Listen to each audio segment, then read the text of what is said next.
ಒಂದ್ ಕಡೆ ಮುಖ್ಯಮಂತ್ರಿ ವಿರುದ್ಧವೇ ಸಿಡಿದೇಳೋದಕ್ಕೆ ಬಿಜೆಪಿಗೆ ದೊಡ್ಡ ಅವಕಾಶ ಸಿಕ್ಕಿದೆ. ಈ ಅವಕಾಶವನ್ನೇ ಬಳಸ್ಕೊಂಡು ಮೈಸೂರು ಪಾದಯಾತ್ರೆಗೆ ಸದ್ಯ ವಿಜಯೇಂದ್ರ ಅಂಡ್ ಟೀಮ್ ಪ್ಲಾನ್ ಮಾಡ್ತಾ ಇದೆ.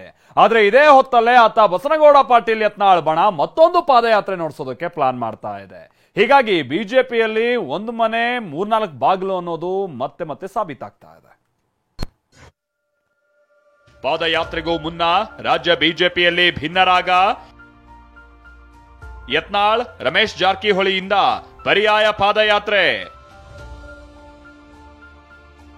ರೂಟ್ ಮ್ಯಾಪ್ ರೆಡಿಯಾಗಿದೆ, ಮುಹೂರ್ತವು ಫಿಕ್ಸ್ ಆಗಿದೆ.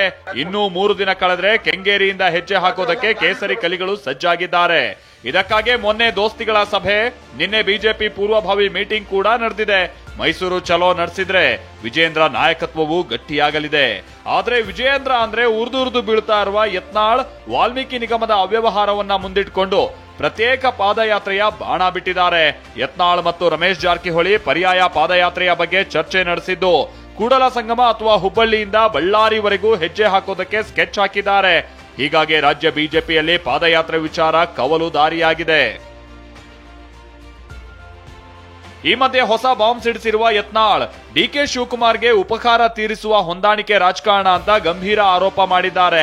ಅಲ್ಲದೆ ವಿಜಯೇಂದ್ರ ನಾಯಕತ್ವವನ್ನ ಒಪ್ಪೋದೇ ಇಲ್ಲ ಅಂತ ರಮೇಶ್ ಜಾರಕಿಹೊಳಿ ಹೇಳಿರೋದು ರಾಜ್ಯ ಬಿಜೆಪಿಯಲ್ಲಿ 2 ಬಾಗಿಲುಗಳನ್ನ ತೆರೆದಿಟ್ಟಿದೆ. ಡಿಕೆ ಶಿವಕುಮಾರ್ ಆದೇಶದಂತೆ ವಿಜಯೇಂದ್ರ ಪಾದಯಾತ್ರೆ ಮಾಡ್ತಾ ಇದ್ದಾನೆ. ಅಂದ್ರೆ ಸಿದ್ದರಾಮಯ್ಯ ಇಳಿಸಲಿಕ್ಕೆ ಅದಕ್ಕೆ ಈ ಪಾದಯಾತ್ರೆ ಒಂದು ಹೊಂದಾಣಿಕೆ ರಾಜಕಾರಣ ಇದೆ. ಡಿಕೆ ಶಿವಕುಮಾರ್ ಅವರ ಉಪಕಾರ ತೀರಿಸಲಿಕ್ಕೆ ಇವತ್ತು ವಿಜಯೇಂದ್ರ ಪಾದಯಾತ್ರೆ. ರಾಜ್ಯಾಧ್ಯಕ್ಷ ನಾವು ಮಾತಾಡೋದು ನಾವು ಹೈಕಮಾಂಡ್ ಮಾತಾಡೋದು, ರಾಜ್ಯಾಧ್ಯಕ್ಷ ಯಾವ ಒಪ್ಪಿಲ್ಲ ಒಪ್ಪೋದಿಲ್ಲ. ಆದ್ರೆ ರಮೇಶ್ ಜಾರಕಿಹೊಳಿ ಮತ್ತು ಯತ್ನಾಳ್ ಪ್ರತ್ಯೇಕ ನಡೆ ಬಗ್ಗೆ ಪ್ರತಿಕ್ರಿಯಿಸಿರುವ ಬಿಜೆಪಿ ರಾಜ್ಯಾಧ್ಯಕ್ಷ ಬಿವೈ ವಿಜಯೇಂದ್ರ, ಪಾದಯಾತ್ರೆಗೆ ನಾನು ನಾಯಕ ಅಂತ ಹೇಳ್ಕೊಂಡಿಲ್ಲ. ಬಳ್ಳಾರಿಗೆ ಪಾದಯಾತ್ರೆ ಮಾಡೋದಾದ್ರೆ ಮಾಡ್ಲಿ, ಪಕ್ಷಕ್ಕೆ ಶಕ್ತಿ ತುಂಬುತ್ತೆ ಎಂದಿದ್ದಾರೆ. ನಾನು ನಾಯಕ ಅಂತ ಹೇಳ್ಕೊಂಡೇ ಇಲ್ವಲ್ಲ. ನಾನೊಬ್ಬ ಭಾರತೀಯ ಜನತಾ ಪಾರ್ಟಿಯ ನಿಷ್ಠಾವಂತ ಕಾರ್ಯಕರ್ತ. ನಾನು ನಾಯಕ ಅಂತೇಳಿ ಯಾವತ್ತೂ ಕೂಡ ಹೇಳ್ಕೊಂಡಿಲ್ಲ. ಪಕ್ಷದ ವರಿಷ್ಠರು ಎಲ್ಲ ಹಿರಿಯರು ನನಗೆ ಒಂದು ಜವಾಬ್ದಾರಿಯನ್ನ ಕೊಟ್ಟಿದ್ದಾರೆ. ಆ ಜವಾಬ್ದಾರಿಯನ್ನ ನಿರ್ವಹಿಸ್ತಾ ಇದ್ದೇನೆ ಹೊರತು ನಾ ಪಕ್ಷದ ನಾಯಕ ಅಂತೇಳಿ ಯಾವತ್ತೂ ಕೂಡ ಹೇಳ್ಕೊಂಡಿಲ್ಲ. ಬಿಜೆಪಿಯಲ್ಲಿ ಬಣ ರಾಜಕೀಯಕ್ಕೆ ನಾಂದಿ ಹಾಡುತ್ತಾ ಪಾದಯಾತ್ರೆ. ಬಸನಗೌಡ ಪಾಟೀಲ್ ಯತ್ನಾಳ್ ಮತ್ತು ರಮೇಶ್ ಜಾರಕಿಹೊಳಿ ಬಳ್ಳಾರಿ ಪಾದಯಾತ್ರೆ ಕೈಗೊಂಡ್ರೆ ಕೇಸರಿ ಮನೆಯಲ್ಲಿ ಅಸಮಾಧಾನದ ಬೆಂಕಿ ಸ್ಫೋಟಗೊಳ್ಳೋದನ್ನ ತಳ್ಳಿ ಹಾಕುವಂತಿಲ್ಲ. ಯಾಕಂದ್ರೆ ವಿಜಯೇಂದ್ರ ಮತ್ತು ಅಶೋಕ್ ನಾಯಕತ್ವವನ್ನ ಆಂತರಿಕವಾಗಿ ವಿರೋಧಿಸುವ ಶಾಸಕರು ಯತ್ನಾಳ್ ಮತ್ತು ಜಾರಕಿಹೊಳಿ ಜೊತೆ ಕೈ ಜೋಡಿಸಿದ್ರೆ ಸಂಕಷ್ಟ ಕಟ್ಟಿಟ್ಟ ಬುತ್ತಿ. ಸಿಎಂ ವಿರುದ್ಧದ ಪಾದಯಾತ್ರೆ ಬಿಜೆಪಿಗೆ ತಿರುಗುಬಾಣವಾದ್ರೂ ಅಚ್ಚರಿ ಇಲ್ಲ. ಪಾದಯಾತ್ರೆ ಮುಂದೂಡಿಕೆ ಮಾಡುವಂತೆ ಬಿಜೆಪಿಗೆ ಜೆಡಿಎಸ್ ಮನವಿ. ಇನ್ನು ಬಿಜೆಪಿ ಪಾದಯಾತ್ರೆಗೆ ಜೆಡಿಎಸ್ ಕೈ ಜೋಡಿಸಿದೆ.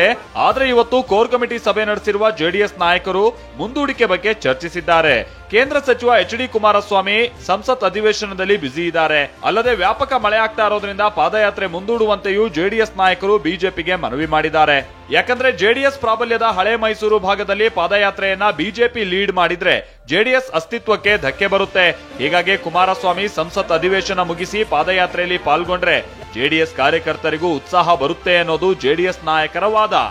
ಇವತ್ತೇನ್ ಮಳೆ ಸುರಿತಾ ಇದೆ, ಪ್ರವಾಹ ಬರ್ತಾ ಇದೆ, ಕ್ಲಿಷ್ಟಕರವಾದಂಥ ಈ ಸನ್ನಿವೇಶದಲ್ಲಿ ಸ್ವಲ್ಪ ದಿನಗಳ ಕಾಲ ಈ ಧರಣಿಯನ್ನ ಪಾದಯಾತ್ರೆಯನ್ನ ಮುಂದೂಡಬೇಕು ಅಂತೇಳಿ ನಮ್ಮ ನಾಯಕರುಗಳಲ್ಲಿ ಮನವಿ ಮಾಡಬೇಕು ಅಂತೇಳಿ ನಾವು ತೀರ್ಮಾನ ಮಾಡಿದ್ದೇವೆ. ವಿಜಯೇಂದ್ರ ಅಶೋಕ್ ಪಾದಯಾತ್ರೆಗೆ ಕಾಂಗ್ರೆಸ್ನಿಂದಲೂ ಕೌಂಟರ್. ಬಿಜೆಪಿಗೆ ಪ್ರತ್ಯುತ್ತರ ಕೊಡೋದಕ್ಕೆ ಸಿಎಂ ಸಿದ್ದರಾಮಯ್ಯ ಸಚಿವರ ಪಡೆಯನ್ನೇ ಸನ್ನದ್ಧಗೊಳಿಸಿದ್ದಾರೆ.